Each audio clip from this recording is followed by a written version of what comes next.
Welcome back to the Woodworking Talk Show. You'll be happy to know that to date, not a single musician has tried to cancel this show from Spotify. If you support my impeccable record, please give this podcast a 5-star rating right now before it's too late. Also, be sure to sign up for my monthly newsletter over at notesfromsteve.com for all kinds of woodworking whatnot and tidbits delivered the first Friday of every month. Kyle Stumpenhurst is the founder of Rural Renovators. I'm saying that slowly because I have a hard time saying rural. Do you notice that people do that? I do too, and honestly, that's why I kind of switched it up to RR Buildings. So yeah, RR Buildings. Yeah, once I kind of changed over to mainly doing post-frame structures, I just kind of gone RR Buildings. Anyways, Rural Renovators is a custom contracting company specializing in post-frame construction, building everything from basic storage buildings to insulated workshops and even residential homes. 7 years ago, Kyle started posting videos of the building process on his YouTube channel, RR Buildings. But in mid-2021, the channel exploded, accumulating 80,000 subscribers in October alone. So what happened? Kyle started posting YouTube shorts.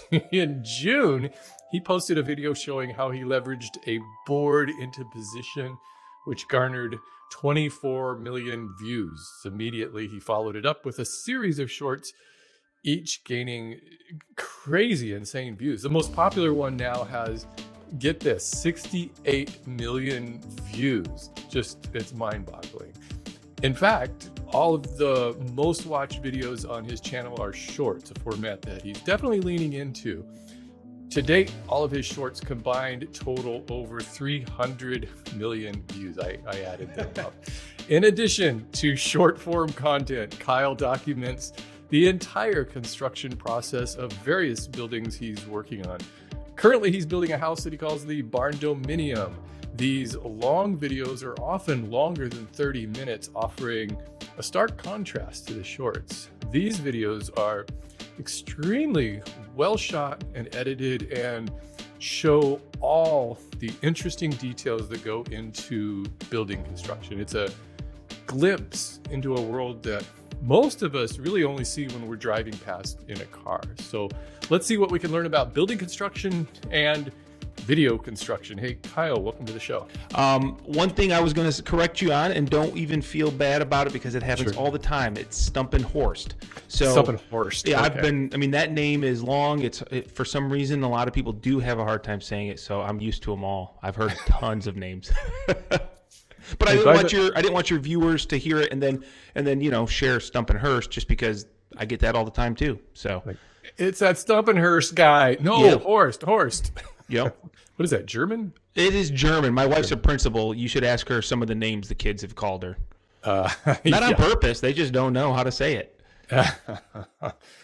So, hey, your channel is pretty close to 1 million. You may hit 1 million subscribers by the time this podcast is posted. Do you have a spot picked out for your gold play button? I haven't even opened up my silver play button before. Oh, really?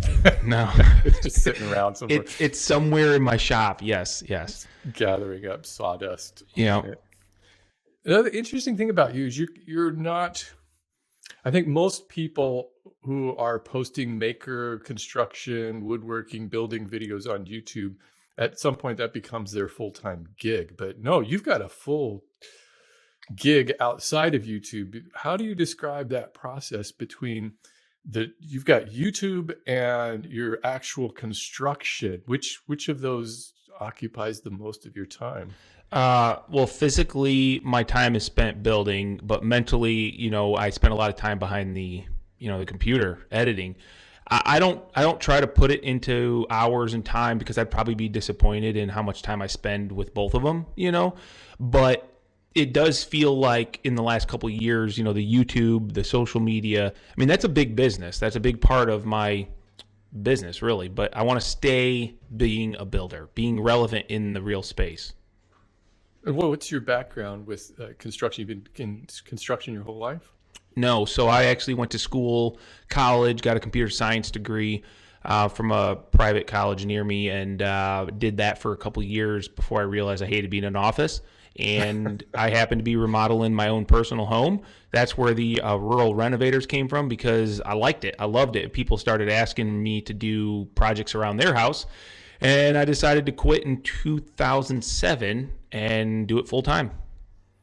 So you just picked up building construction just kind of on your own. You didn't go through an apprenticeship or anything? No, no. I mean, I wish I would have. I probably would have learned a lot sooner and been more proficient in what I do, but it took a lot of, I guess, time. I mean, I'm a problem solver by nature. I think that's one of my strong suits. So when there was a problem, I found a way to figure it out.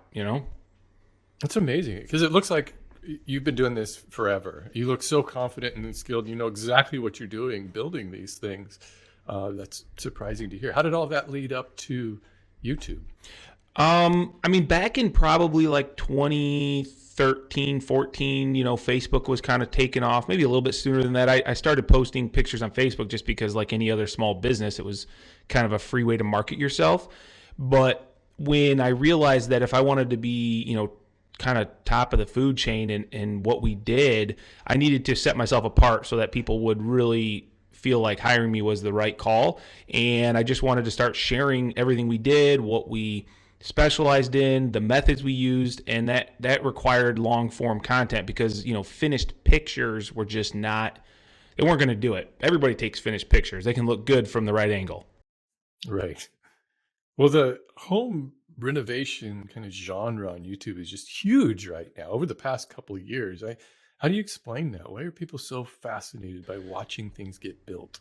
I think because people like learning things in the first, that's the first thing I think. I think people do like to learn. And as people get older, they have a house, they need to repair it. They don't want to spend money paying somebody. That's the first place you're going to go. You used to not be able to do that. You had to either maybe subscribe to Fine Home Building or This Old House magazine or watch the show. There wasn't a lot of information. Now everybody's so freely able to create that content. It's out there. I can only imagine how much better I would be now if I would have started by consuming others' content, 15 years ago. Was it hard to land your first job, construction job, with a limited resume at that point?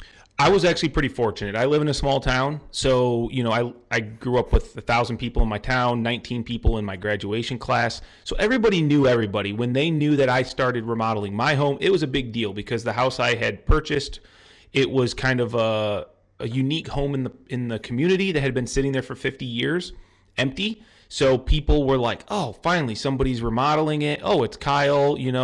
My dad was always known to be kind of handy in things he did. So we remodeled it, and people just started saying, hey, I didn't know you guys did that. You want to help me do a deck? And so I'll be honest, Steve, I never once from the beginning sat wondering what I was going to do tomorrow because of a shortage of work, ever.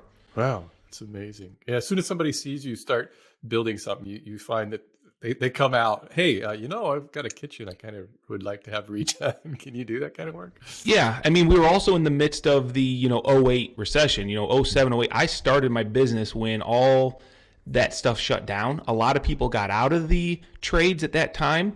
And also I was extremely cheap probably. So starting off, I did just about anything for anything, just to figure it out, It looks like you do every part of the building construction. Do you have how big is your construction crew, your team that you work with? One other guy. That's it. The guy we see. Yep. What's his name? Greg. I've had Greg. At the most I had 4, probably going back, 8-9 years ago. And, I'd lose one for whatever reason. Maybe they just wanted to move on, do something different. My last guy, he moved away. It was actually Greg's brother. He was a good addition and a great extra third hand. But since that's happened, it's just been, the social media is so big that I don't really have time to train to figure all that out. So it's just easier for Greg and I, who we can do everything, just to take it. Maybe a job takes a few days longer. Big deal. And so I guess that's the obvious dilemma here has got to be, how do you juggle the two? Because you're shooting a lot of video, and not just one camera. I mean, oh, I don't know how many cameras you have, but we'll have to kind of get into that. But you've got drone shots and everything. And do you guys just set up a camera and shoot? And you've got to have lots of footage there. Oh, Steve, I've got so much footage. Because I'm, I'm building. I'm not shooting. So I'll set up a camera in an angle that I know we're going to be working, and then I'll try to run over and hit stop and start occasionally. But for the most part, yeah, I'll come home and every day have over 100 gig worth of like 4K footage. Oh, man. Maybe hours that, every week I try to put up a Saturday video, and it's usually 20 to 30 minutes long, just because I found that people don't like short videos of my content. They want longer. And I have to shuffle about 7 to 10 hours worth of footage into that. So I have to edit down from 7 to 10 hours, typically down to that 20 minutes. It's a real struggle. I don't know how you have enough time to do everything. How long does it take you to edit, say, an average 30-minute video with all that footage you got to sift through?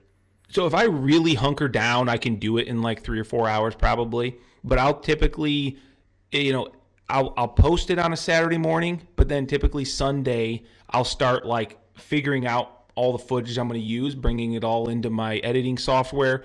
And then day by day, I might spend a couple hours if I can every day, breaking it down. I'll try to get it into like maybe an hour or something. And then I'll just go a little bit further, and then I'll go through and cut all the dead space out. And it just depends on how much time I have really on how good of an edit I'll get. Sometimes I'm lazy and I'm like, you know what? It's going to be 38 minutes. It just is what it is. I'm always impressed when I hear somebody who edits their own videos like that, when I see how much work you're doing outside of YouTube, because obviously we can see what you're doing. You're building buildings. And right. Have you ever thought about, have you considered getting an editor to take care of that? So my goal, and I hope I live up to it, is when I hit 1 million, I'm going to start looking at outsourcing. I thought, from a personal side, I want to hit that 1 million on my own. Just through hard work. That way people can see that, that's doable. You can just pull out your camera and shoot content. It takes a few years. But if you make good content, you can do it. And then I'm gonna try to find some people to help. I would love somebody to be on site shooting, because there's so many stories I would love to tell, but I can't do it by myself. I can't get it to come together, Yeah, and they could shoot a lot less footage too and have that easier to go through. I mean, every day is a new video. There's so much content on a job site that every day is a potential video. It's just a matter of having the vision and seeing it through and really having the time to do it all. Yeah. So what's the secret to a successful YouTube short? You're killing it on those things. God. You know what, Steve? It's funny because I've talked to a lot of other YouTubers who have said, oh, I can't believe you're doing shorts. It's not going to be good for your channel. It's a bad thing. It's going to change up your audience. It's going to do all this stuff. And to me, that's like, I understand that people don't want to, go away from the norm. YouTube is long form, but you got to go where the people are. And people love short form content. There's still people that aren't going to like it, but guess what? I still do my weekly video. I just want to put myself in front of as many people as possible so they can make the decision to either stick around or not. I mean, you got to follow what's happening in the industry of YouTube, really. And if short form content is something they're offering, you've got to explore it. I mean, they've been real beneficial to my channel, definitely. I love the shorts, but I don't get those 68 million views. Yeah, I don't know how, I don't know why. I will say that, somewhere along the lines, YouTube did invite me into like a Shorts Creator Academy. Have you heard of this? I got that too. Yeah. Okay. Yeah. And I didn't know if that was like helping. I don't know. Yeah. They like boosted, I think, a couple of mine, and then they commented on a couple of videos, which is kind of weird to see YouTube commenting on the show. Did they send you did they send you the chocolate box? Yeah, I got the chocolate box. I even got mine last week. Me too. I got a graduation. Like, I got a yearbook with my picture in it and a whole graduation thing that said congrats on, I don't even know. I didn't really look into it. It was a sweatshirt that I'd never wear, or maybe it was way too big. So yeah. Well, I didn't eat the chocolate. I was like, "Wow, that's weird." It was kind of cool though. It was like this box. It was completely sealed up. They sent along this little wooden mallet to bust open the chocolate box, and it had like Cookie Crisp cereal in it, which there's no way I was going to eat that. My son ate the cereal, and my daughter loved the chocolate. She ate a little bit, and then that was it. So the YouTube is boasting over 3 trillion views of shorts now, and it's only been around a little over a year now. I mean, that's crazy. incredible. That is crazy. Yeah. Huh. The future is short form content, but your shorts are, and I'm trying to pin down why it is they're so appealing, and I think it's just because you're showing visuals. Basically, they're very visual, like basically drilling a hole with an auger. It's not something that people normally see, and I think it falls into that satisfying category. It's just cool to watch a whole bunch of dirt come out of a hole. I don't know. It's like it's so interesting. Yeah, I think that there's that, and I've had people also say that a lot of the shorts, they're very direct to the point, and there's a problem and a solution in that short amount of time, and maybe it seems very high level and like basic to some, but it's not to everybody. Right. Yeah, I've been experimenting with all different types of shorts, and like tips, don't really do that well. People don't really want to. Sometimes it kind of depends upon how wide it is, but it really has to appeal to a wide range of people. Like it has to appeal across platform for those to. Or controversy. Some people controversy does really like well. Controversy. Yeah. I mean, the biggest video you're referring to, the 68 million, I'm pretty sure it was trolling the trolls because that's the title. It's a never ending thing that comes up whenever I post a video about those brackets specifically. The trolls come out of the woodwork, and they've got something to say about it. Yeah. People usually don't know what they're talking about, have the most to say. Yeah. But yeah, I've had my share of those, and usually it's something I didn't intend for it to be controversial, but all of a sudden people pick up on one little thing, and then as soon as there's like this kind of debate going on in the comments, I guess that's when YouTube sees, oh, people are interested in this. We got to start showing this, and it just flies out there. It's crazy. Yeah. So, Steve, how long have you been doing YouTube then? I started in 2008, so this is my 14th year. Yeah. Wow. I've been at it a while. It's been a lot of changes over the years. I mean, it's kind of funny to see the short form content coming back, because when I started, that was mostly short form. You needed like 3 or 4 minutes. Nobody would watch a video longer than that. And now for, I guess, YouTube longs, the proper YouTube videos, 30 minutes is not uncommon anymore. Yeah, when I started, I had a mentor, I would say, Jimmy DiResta. Have you heard of Jimmy? Oh, sure. Sure. He's been on this show. Yeah, Jimmy, great guy. He's the one that convinced me to do YouTube. And he told me, he said, Kyle, the recommendation is 12 minutes average, 15 max. And I'll be honest, I tried that for like the first little bit of time, but it was a constant, like, not long enough. And, right now I'm probably around 15-minute average watch time for the channel, right.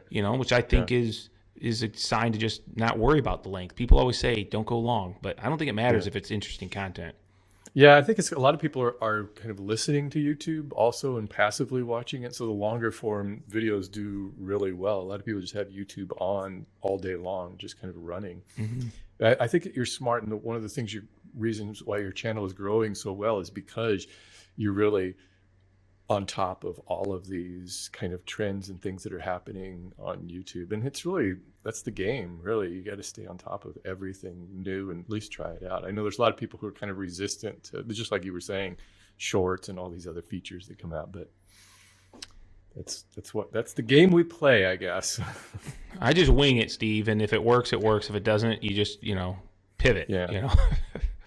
Let's get back to your construction a little bit. So, and I mentioned that it seems like you do every bit of the construction process. Is there any parts that you don't do that you like sub out? So I try to first off never sub anything. I don't want other contractors on my contract just because people let me down all the time, and I don't want that to happen, nor do I want to be responsible. But if I can perform the work, we'll do it. Anything typically after the foundation is done, we'll build, and we'll take it to the finish if we can, if that works into the schedule, but we won't do mechanicals, electricals, plumbing. That's kind of where we stay away. Oh, okay. Yeah. So what's the Do you have a favorite part of that whole construction process? Oh, 100%. I mean, the framing is always my favorite. When I get to build the walls, set the trusses, that's always the best part. So describe to me, what is post frame building? Because you've got this on your website and you mention it's different than stick frame Right. construction. At least that's the way I understand it from the limited research that I've done on this. Yep.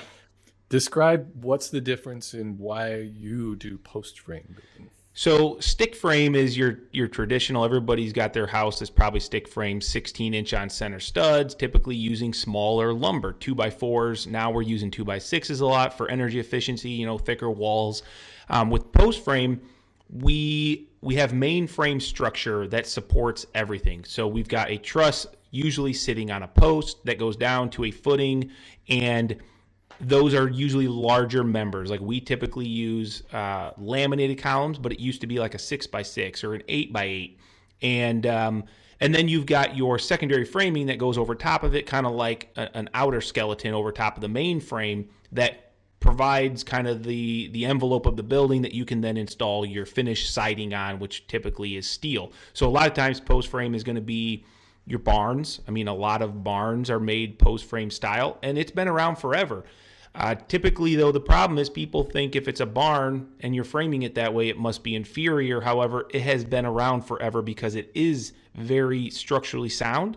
And now that we're doing these homes, they are very energy efficient. Because of that method of construction, we don't have bridging between the inside and outside with 2x. People think that wood is, a good insulator, but really it's not great. It's better than metal. But it's not as good as insulation. So every 16 inches in your home, you've got a stud and you've got potential thermal bridging between the inside and outside. With a post frame, we're spreading that out into an 8-foot bay typically. So we've got a 8-foot section of just nothing but insulation. So we reduce that thermal bridging really well, and they become a very energy efficient building.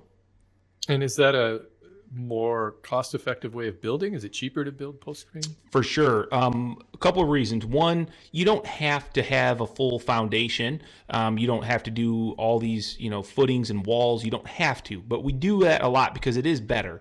But second off, there's a lot less material that goes into a post frame, and the labor in which they are erected is significantly quicker with less people. 2 guys, right? Yeah, 2 guys. And, the problem is with a post frame, if you want one of these fancy homes that has multiple roof lines and, all this other stuff going on, in and out walls where you've got these kind of just crazy details, that does get tricky with post frame. It can be done, but that's where you start to lose the cost advantage. If you want a simple ranch home, I look around in, older neighborhoods from the 80s, 70s, 80s. These ranch homes would all be an easy post frame where you'd literally have it under roof in like 2 days with 2 or 3 guys. And then you can work on the inside and everything would be out of the weather versus stick frame. A lot of times you're doing the foundation, you frame the first floor, then you frame the walls, then you do a second floor, then you try to do your roof trusses, and then you sheathe it. So there's a process before you can shed water away from all your building materials versus post frame. We stand our walls, set our trusses, and put the roof on, in a couple days. So I was going to ask you about that because you're in the Midwest, right? What's that like building in the wintertime? Well, miserable. I was actually really happy when I woke up and I was reminded that the podcast was today because it's like 20 degrees out, windy, and I went to the job site this morning. It was freezing, and I thought, I'm going to get ready for the podcast, and we'll go try it this afternoon. But the winters are miserable. The goal is always to kind of get a building set up so that you can work inside, which is where we're at right now. We're building this huge barndominium, and we just got done with the main frame on the interior, and now we're going to start going outside actually, but it should be getting warmer. So is it kind of just a race are you looking at like weather forecasts and think, well, if it's going to snow in the next day or so, I'm not going to start building because otherwise it's just going to get snowing. So I would say it depends on the project. I'm getting older too, Steve. So I'm 38, and every Post frame is a definitely a young man's game. You're dealing with a lot of large framing, and you're handling it all in a short period of time. So it does take a toll on like the body. And every time I build one, I think I need like a break before I start framing the next one. But we used to put up, big workshops with 2 or 3 guys in like 2 weeks time. And so, you could start a job and you just work through the weather. It was all about production. It was about making money. It was getting on to the next one. And thankfully with social media, YouTube specifically, I can slow it down. It's not as much about being so productive. It's about doing the best job possible, showing that and taking people along for the ride so they can learn something. So are you real selective about the jobs you take on, making sure that it's going to be like kind of YouTube friendly, something that people are likely willing to watch?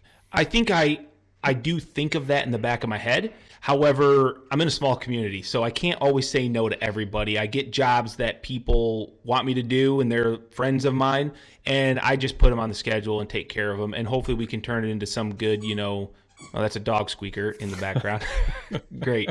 Hopefully I can turn it into something that's, even just entertainment-wise, you can watch it and maybe a time lapse. People love time lapses on YouTube as well. Yeah.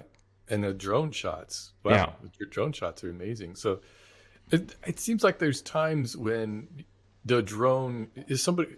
You don't have a third person operating the drone. It's either you or Greg. Yeah, it's just me. I wouldn't even let Greg touch it. Yeah, I mean, Greg will sometimes hold the camera for some shots, but the drone is 100% me, and it does have some of the follow features, so you can sometimes like select in certain situations.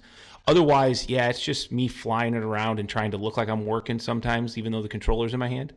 It's really cool to watch those shots. I think that really makes the videos come alive. Do you get permission, or is this like part of the agreement? I guess if it's a small town, everybody knows you, but do you have to have like an agreement that I'm going to be filming your building while we're doing this whole thing? I've always thought that I should probably get something on paper that somebody signs, but anymore, every customer that comes my way, they already know that it's filmed, and most of the time that's why they're hiring us. They want they want that, and how cool would it be for someone to build your home and be able to see every detail? Because we all know that we have second thoughts when we come home and we see something that maybe is not right, and then you question this, that, and the other.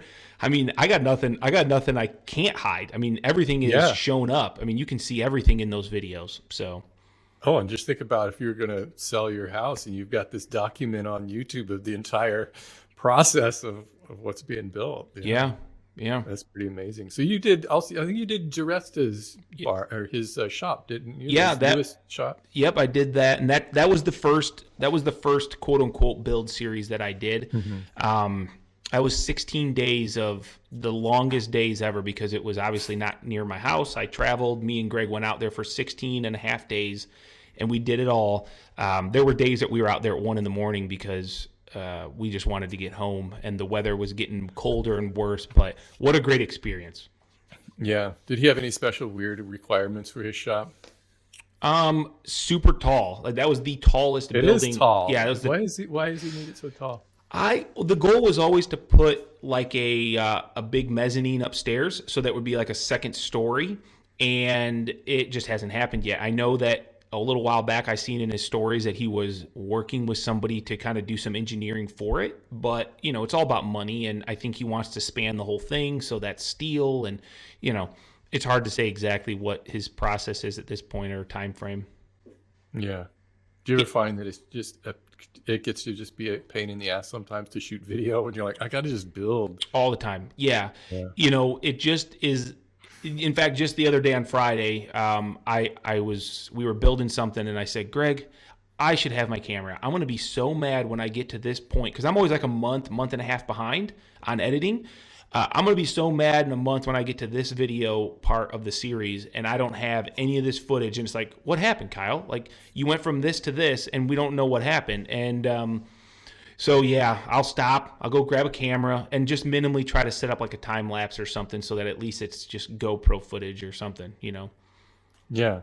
So that's, I think, why I like watching your videos is that you take a lot of time to tell the story. I mean, you don't take a lot of time, but you take the effort to tell a cohesive story that you could follow along with really easily while you're watching those. And so I guess you must just shoot everything right in order and then just try to piece it all together, huh? Yeah, the best I can. It's always a wonder to me, Steve, that when I get those 7-10 hours down into a video, that it even makes sense, because sometimes when it starts, I'm just thinking, we're just winging this, I don't know what's going to happen. And that's almost always. And honestly, I think that, that's the point. Like, you don't have to be an overly produced, thought out, planned, this is not a sitcom. It's real life. Just film it, show it, and people are either going to like it or not. And that is what it is. Yeah. You just do your best job and put it out there. I'm always amazed when I can shoot something that I think, I don't know if this is going to be anything. But once you start editing, that's kind of when the magic comes alive. You're like, wow. Yeah, really something. That's what they say. The editing is where the magic happens. Yeah, definitely. So you just came back from this building show I saw on Instagram. Was that the International Building Show? International Builder Show. Yep. It's huge. I mean, it's thousands and thousands of people. But with COVID, it was definitely lower this year, but not as low as I would have thought it was going to be. But you can find building materials and suppliers on everything in the whole industry. Did you notice any kind of overriding trends happening in the industry right now?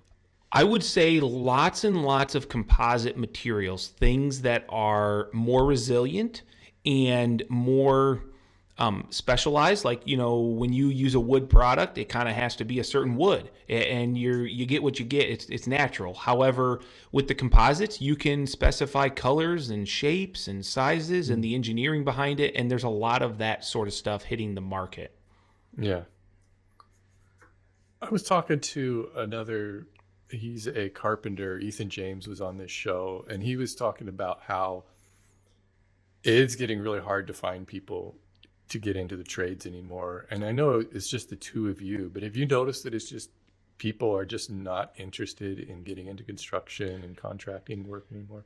That's what I hear a lot, Steve. And one of the stats I did see, I was working with Stanley Black & Decker on this sort of thing where they had me be a spokesperson for this exact thing, trying to get people into the trades.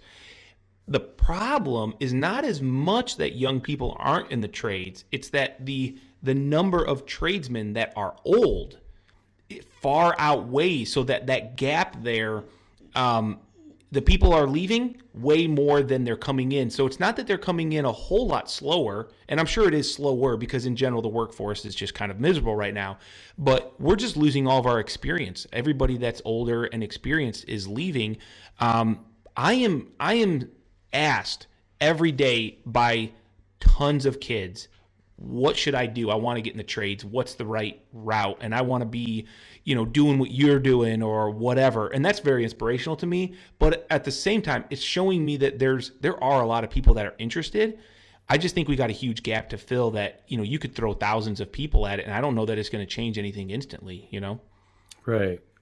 Yeah. It's just for us to hire somebody to do any kind of minimal work around the house is real difficult. It's just difficult to find somebody who's good and can actually do the work well.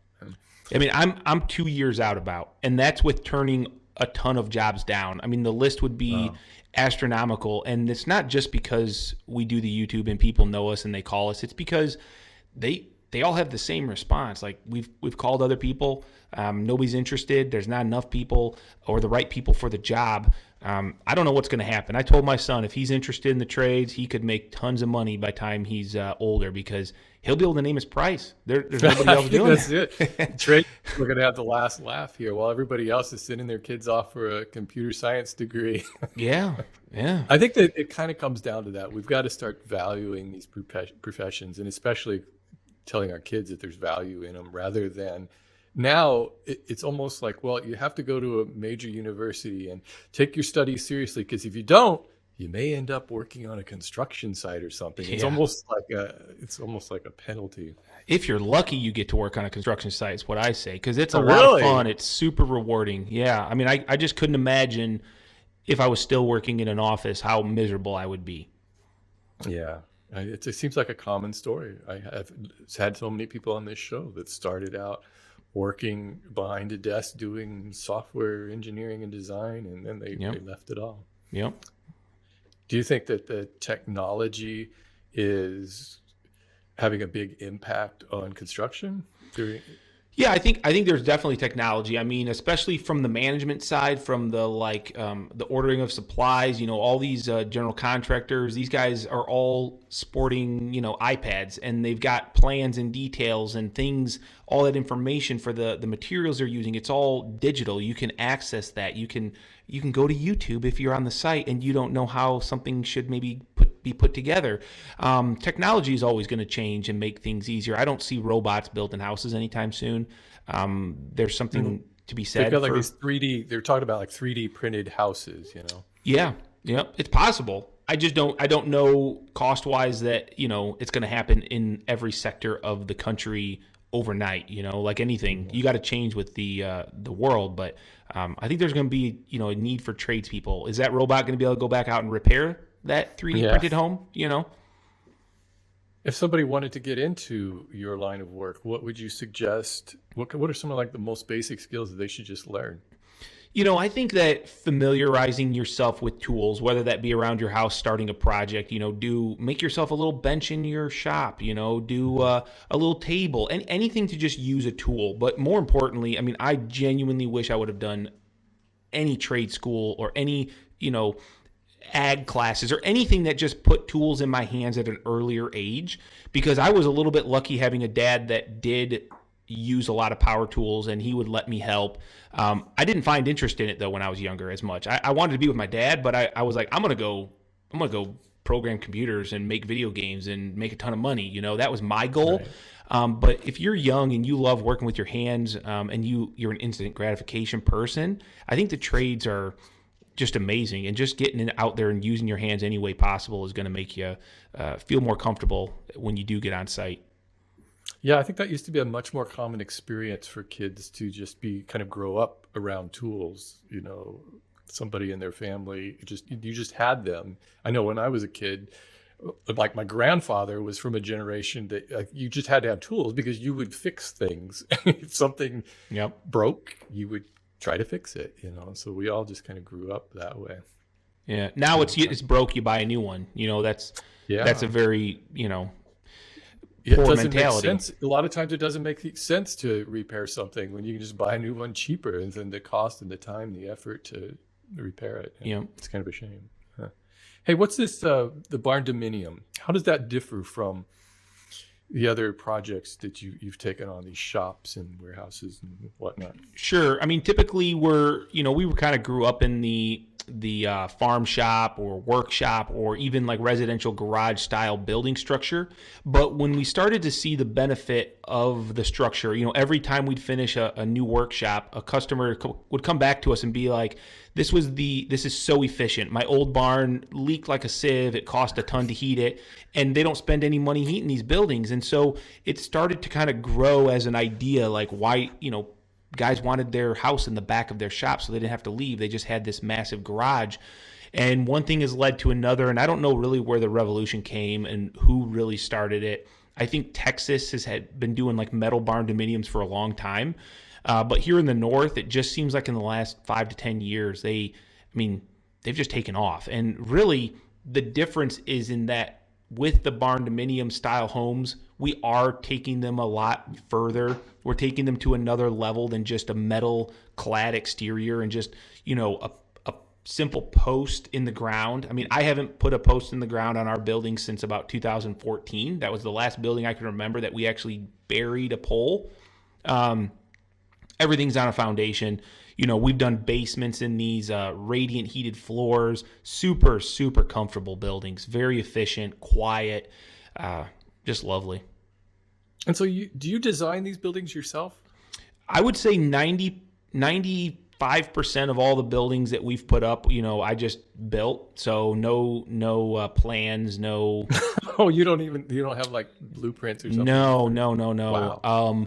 But occasionally we'll get like the current barndominium build out on YouTube. They, you're building a house. You need a visual. I don't need it. I want to see what it's going to look Yeah, like. yeah. Which is surprising because even though there was a plan, we did not follow that plan very well, because by the time they were walking inside of it, they were like, oh, and it was kind of like, hey, let's do this. Like the whole upstairs that we just got finished framing, that was just drawn on a napkin. I mean, just real quickly. Actually, no, I'm sorry. I drew it on a 2x4 because we had the space, and that's kind of the beauty of the post frame. You can literally change as you go without really any big circumstances or any consequences. Sorry, because the structure is all kind of, the main structure is all that bears the weight of the trusses, the wall load bearing, all that down to the foundation. The whole inside becomes almost, malleable. You can do whatever you want on the inside. And once they seen the space, they're like, hey,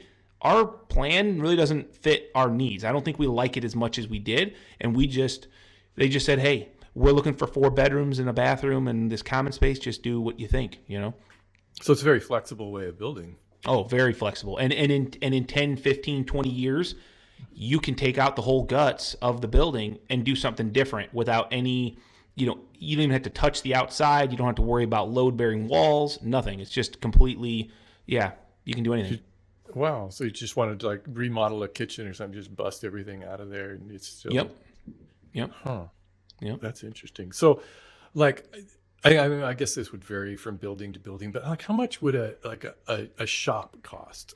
Like, I mean, a basic size, I don't even know how you would say that. I mean, compared to the other types of building. Yeah. So at the International Builder Show, I did talk to a bunch of other builder buddies across the country and kind of was like, what's the going price right now for homes? Like, where are we building these things at? And I didn't hear anybody say anything under $200 a square foot. Obviously we're in a period where building materials are pretty high. Without getting like exact specific, but I doubt that any considerable barndominium in like the barndominium spec, so like simplified, square-ish, rectangular sized, you're not touching 150. So yeah, I mean, it is considerably cheaper if you're looking at the right design. You can't just build everything and say it's cheaper to do it in a post frame style. But if you're looking to be efficient and you use post frame method as the form of construction, you're already in kind of this box, quote unquote. So we've really saved people money when we do that across the board. But I don't know the exact, it varies so much. And the permitting process isn't any different than it is any other kind of building? So that can be different. And usually it's how you approach it. I'm sure all areas of the country will deal with it differently. However, in my area, typically it's no big deal. You're going to build a house. It's a house. It's a house. Whether you're building a log cabin or you're building a stick built home or a post frame home, you're building a house. And that's the biggest thing I always tell people. When you go start down this path, you don't go to the bank and say you're building a barn, because they're going to be like, wait, a barn? We're not going to mortgage a barn. But when you tell them you're building a house, you show them a plan. It's got bedrooms, it's got bathrooms, it's got a garage, all these things. And if they really care about the form of construction, you say it's post frame, which is an engineered process. It's not like it's just some, archaic form of building, even though it's been around a long time. How long would it take you to build me like a podcast studio? Say like 16 by 12. Probably like 2 days. maybe a day. I mean, we have built some small. I built a lady a garden shed. It's on YouTube actually. I think it's something like survive a tornado shelter or a tornado, because it's like a storm shelter. It's so like well built. But 12 by 12 probably cost a few grand, and she loved it. So. Well, what's happening here, at least in California, at least in the Bay Area, is these ADUs. Are you familiar with this? These accessory dwelling units, they're called. Okay, no. So you could, if you have a house, so they've just like made these things like legal because they're not building any construction. There's no more room to really build anything. So you could have a structure built in like your backyard, which is just like a guest house, but you can rent it out to people. And so there's these companies that have like these prefab houses, and they literally build them somewhere else, and then they bring them and they lift them up on a crane, drop them into your backyard. Interesting. Yeah, that's pretty cool. That's like around me, everybody does that with little sheds. Like these pop up garden sheds everywhere, and they're the same, like 16 by 12. They bring Yeah. them in on a truck, and we don't have to worry about cranes though, because usually we're pretty wide open around here. We can just back a truck in and dump it off. Yeah. No, I was looking into that. I thought, oh, it'd be kind of fun to have like a podcast studio or Yeah. something, but they're kind of expensive. And it's also hard for me to judge the price of anything because I think the prices in California are Yeah. so whack I was gonna compared to say every California place has to else. be just crazy pricing.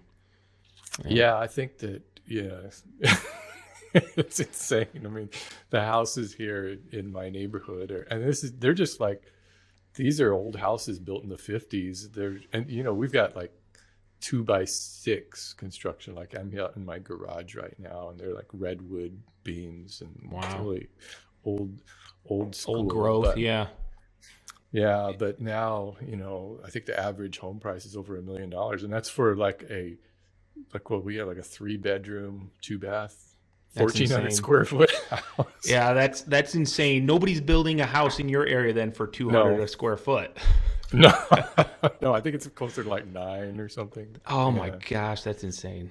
Yeah. Yeah, it's pretty crazy. Do you have like a dream project you'd like to take on after the barn? Well, you already got a whole bunch lined up, I'm sure. But is Yeah, there like one thing you would just love to take on? I mean, someday I do want to do a full-on timber frame, like where you've got joinery and put it all together. However, I mean, my dream project I think is going to be when I build my own post frame home. Build your own. I've probably got 8 years. I'm in a really good area with local to my kids' school and where my wife works, and I'll probably stay here for the next few years till they get out of school. But then I would love to build, just an epic home that I've learned of all my mistakes over the years building other people's, and then I can just put that all together in kind of just this awesome place forever. That's fantastic.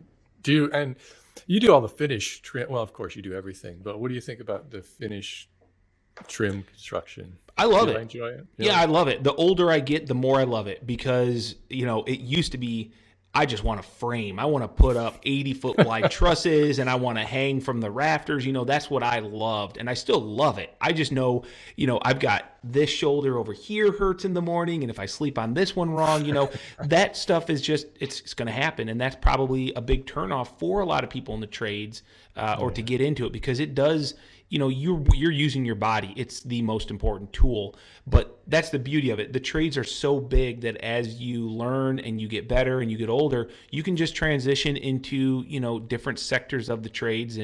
And that's where I hope to stay, trim, remodel, stuff that's a little bit more low key as I get older. Yeah, I think watching you framing those places out is real interesting. I think that's what people enjoy watching probably the most. Yeah, a lot of gratification happens in a short period of time. Do you notice that when you post the series of videos building a structure that the views stay consistent throughout them, or do people kind of drop off throughout the whole process?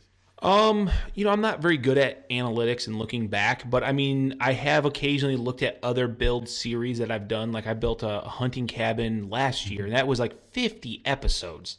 Yeah. And I think it's very consistent across the board that it takes time for people to watch them all. Maybe the algorithm will feed them one of the videos, and then they're like, oh man, I just spent like all Saturday morning watching like 5 of your videos, but there's still 45 left.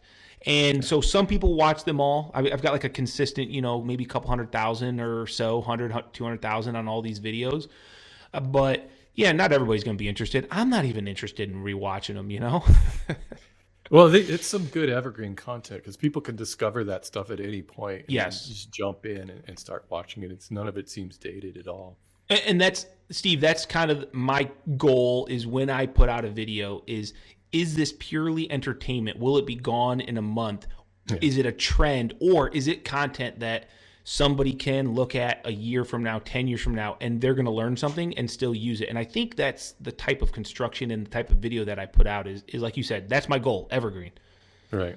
Yeah. And that's kind of the difference you're probably seeing with the difference between the shorts and your regular videos too. Yep. Yeah. It's a different audience, isn't it? Mm-hmm. Yeah. Care to tell me what's happening after the barndominium? So Top secret. No, not top secret. I've got quite a large workshop to build for a family member, actually. So those are always fun. And it's close to home, like, a mile down the road from my workshop. So that'll be nice. And then we've got 2 more barndominiums. One for a retiring older gentleman who, he's single and he just wants something that if he ever gets into a wheelchair or whatever, it'll be super accessible. And that's another benefit of the post frame, typically on a concrete shell or a concrete slab. And it's just a, shell of a building. And then we've got another fairly, I think, it'll be a cool barndominium, but not as epic as the current one. It's more of a, I think what most people can afford. And honestly, I think that's why I think it will do well on YouTube, because it will be centered around, hey, this is what most people can afford, most people need and want, and we're going to do it in a post frame, and I'll show you why it's going to be so good, And a lot of it's location. The place you're building right now is right on a lakefront. It looks great. It's gorgeous. It's literally 1.5 miles from my shop also. Oh, it's close. Yeah, very close. And I've known about that property. I wanted to buy that property back in the day. And it's an old quarry, so it's always been there. But no one ever thought it was going to turn out that gorgeous, and it would fill up with water, and it's just great. I'm really happy for my client. They got a great place. Wow, that's fantastic. Well, Kyle, I want to thank you for joining me on the podcast. It's been really interesting talking to you and learning a little bit more about construction, because it's something that's kind of outside of my wheelhouse. I know a lot of people think, well, you do woodworking, you should know a lot of this. And I don't, because it's sort of a couple different types of things, really, as woodworking is very small scale compared to what you're doing. Oh, 100%. I mean, if somebody asked me how to do a certain joint or something, or on the back of a cabinet, I would be like, I've seen people do it. I could probably figure it out, but it ain't going to be pretty, Yeah. No, I really appreciate you having me on, Steve. I've seen you around the internet so many times over the course of the last few years. It was great that you reached out, and I'm glad I could be on. Yeah, and I wish you all the success in 2022. It looks like you are cruising uphill, and you got to get that silver play button out of its box and hang it up someplace. You got a blank spot right behind you there. Yeah. This is I just moved my office and stuff, and it's completely empty. But I thought, you know what, when I get that, if and when, hopefully I can keep going. I might just open the silver up and be like, hey, where's my gold one? I thought this was supposed to be gold. That one's coming real soon, I'm pretty sure. That's cool. It's pretty cool to see those. And then you're like, well, now what? Yeah, 10 million seems way too daunting. Yeah, that's a ways off. But I don't know. My gosh. They should give away those for the number of views, though. That would be good. Yeah. Honestly, that's crazy. And, but the side of that people don't see, and I know we got to wrap this up, is that I'll get people that will be like, oh my God, those views, you must be making millions. Yeah. Shorts don't pay anything. No. It's like, you get that shorts fund, $100 check or whatever. Yep. Thank you very much. So yeah, it kind of skews what people, they go to that Social Blade or whatever, and they're like, oh, I looked up, you've got 300 million views, the amount of money. I'm like, that's not the way it works, but whatever. Well, I'm rich. And that's the thing, is YouTube's going to have to start making a whole bunch more of these gold play buttons too, because YouTube, the shorts make it a lot easier to gain subscribers. And everything. Yeah. I got a buddy who got the silver off of one short. Yeah. It has like 90 million views or something stupid like that. Yeah. And it was mixing a mud bucket. And he literally said, I don't do any YouTube. Just this one video took off, and I got 100,000. But see, isn't that the craziest thing? Mixing a mud bucket. I mean, it's like drilling a hole in the ground. Boom. Yeah. He put a little bit of color in it. He made it like light blue, so he knew what his second coat was. You know, boom, crazy. It's just a totally different audience, and I've been making the shorts for about a year now, and I'm still kind of trying to figure out what works best. Sometimes I think I've got it, and then nothing happens. But you seem to have it dialed in. I don't know, man. I just keep, winging it, throwing content at it. And if it works on YouTube Shorts, I'll throw it on TikTok, and then I'll throw it on Instagram Reels, whatever. Yeah, you're doing real well on all the social media. On Instagram, you're really doing really well. Yeah, short form content, vertical. Yep. That's it. That's the future. At least for now. For now, yeah. All right. Hey, thanks again for joining me, and thanks for listening to this episode of the Woodworking Talk Show.